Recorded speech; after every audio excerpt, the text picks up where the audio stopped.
Hi guys, welcome to our channel ASTK. நம்மளுக்கு என்ன பார்க்க போகிறோம்னா மீன் குழம்பு, அதுவும் வெள்ளைப்பாறை மீன் குழம்பு. மீன் ஒரு 1/2 கிலோ எடுத்து வச்சுருக்கோம். இது கூடவே நம்ம இப்போ கொஞ்சமாக புளி ஊற வச்சுக்கலாம். ஒரு அரை முறி தேங்காய், கொஞ்சமாக மிளகு, கொஞ்சம் ஜீரகம். இது கூடவே நம்ம சின்ன வெங்காயம் உரித்து வச்சுக்கலாம். ஒரு தக்காளி பழம், கொஞ்சமாக கருவேப்பிலை, ஒரு 4 மிளகாய், ஒரு மாங்காய். இதில் இப்போ நம்ம தேங்காய், ஜீரகம், மிளகு இதெல்லாம் சேர்த்து அரைச்சி வச்சுருக்கோம். நல்லா வேறு ஒரு தக்காளி பழமும் அரைச்சி வச்சுக்கோங்க. வேறு வெங்காயம் உரித்து வச்சுருந்தோம்ல, அதையும் அரைச்சி இது கூட ஊற்றிக்கோங்க. இப்போ கொஞ்சமாக தேவையான அளவு மஞ்சள் போட்டுக்கோங்க.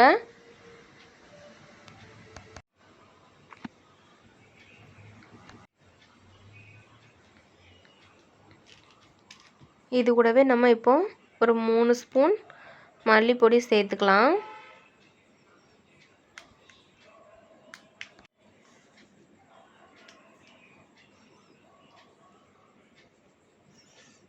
இது கூட நம்ம இப்போ ஒரு 3 ஸ்பூன் வத்தல் பொடி சேர்த்துக்கலாம்.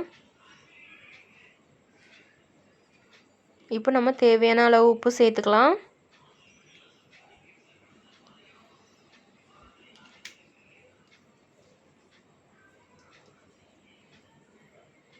இப்போ நம்ம நல்லா புளியை கரைச்சி எடுத்துக்கலாம். இப்போ நம்ம புளியை கரைச்சாச்சு. இதை நம்ம இப்போ இது கூட ஊற்றிக்கலாம். ஊற்றிட்டு தேவையான அளவு தண்ணி ஊற்றிக்கோங்க, டேஸ்ட்டு பார்த்து. இது நல்லா கொதிக்கட்டும். இப்போ நம்ம தாளிக்கிறதுக்காக ஒரு பாத்திரம் இப்போ தனியாக வச்சுக்கலாம். இதில் கொஞ்சமாக எண்ணெய் ஊற்றிக்கோங்க. இது நல்லா சூடாகட்டும். இப்போது இந்த சைடில் குழம்பு கொதிக்க ஆரம்பிச்சிடுச்சு. இப்போ நம்ம கடுகு சேர்த்துக்கலாம். கூடவே வெந்தயமும் சேர்த்துக்கலாம். இப்போ கருவேப்பிலையும் சேர்த்துக்கலாம்.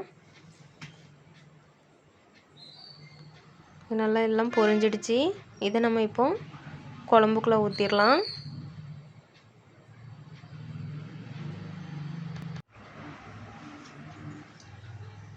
இது நல்லா கொதிக்க ஆரம்பிச்சிடுச்சு.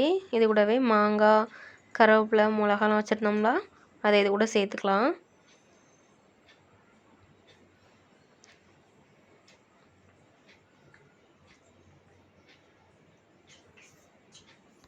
இப்போ குழம்பு நல்லா கொதிச்சிடுச்சு.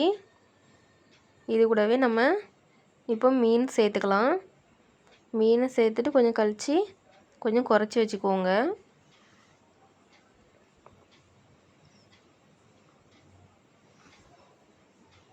இனிமேல் நம்ம இதை சிம்மில் வச்சுக்கலாம். அப்போ தான் குழம்பு நல்லா காயும். காஞ்ச பிறகு நம்ம அடுப்பை அணைச்சிக்கலாம். மீன் குழம்பு ரெடி ஆயிடுச்சு. லைக் பண்ணுங்கள், ஷேர் பண்ணுங்கள், கமெண்ட் பண்ணுங்கள். அப்படியே நம்ம சேனலை சப்ஸ்கிரைப் பண்ணுங்கள்.